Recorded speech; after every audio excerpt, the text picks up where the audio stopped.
Hey, it's Jamie again, Assistant Safety Officer here at Rational Acoustics.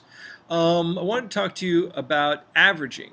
Now, when you run SMAART, it's running at 24 measurements a second.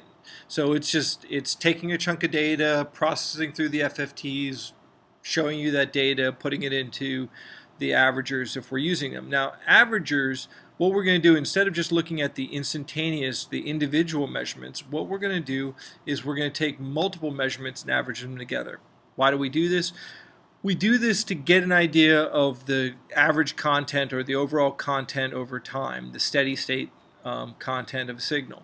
Now, if I open up the averager, it shows me a list of different types of averagers. I have 2, 4, 8, 16. Those are what are known as FIFO averagers, first in, first out averagers.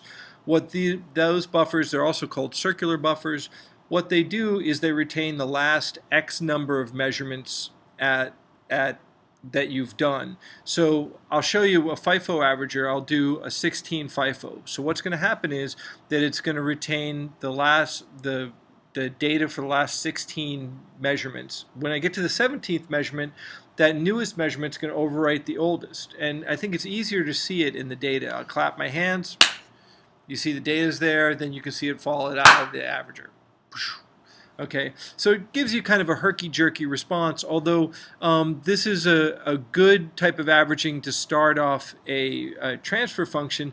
It's not really what you want for RTA. A lot of us want something that looks like integrators. Basically, the newer data comes in, the older data kind of decays out of the averager.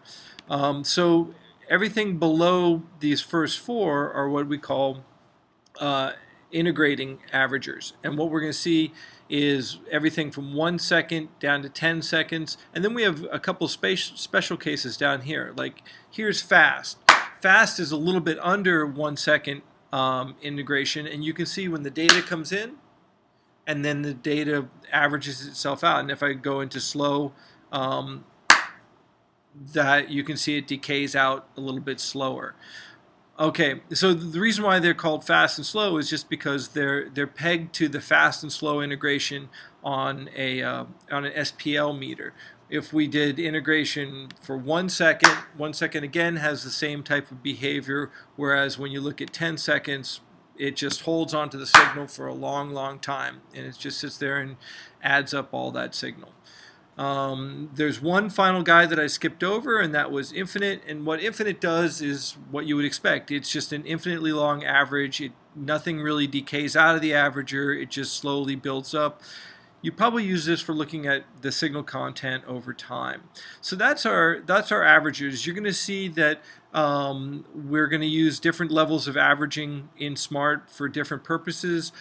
In RTA, I tend to use either none, so I can see the instantaneous measurement, or maybe the fast averager.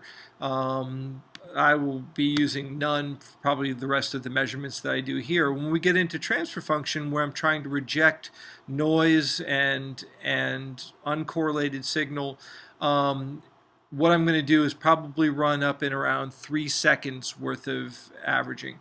The higher the amount of averaging, the more we're going to reject noise in our measurements. We'll talk about that later.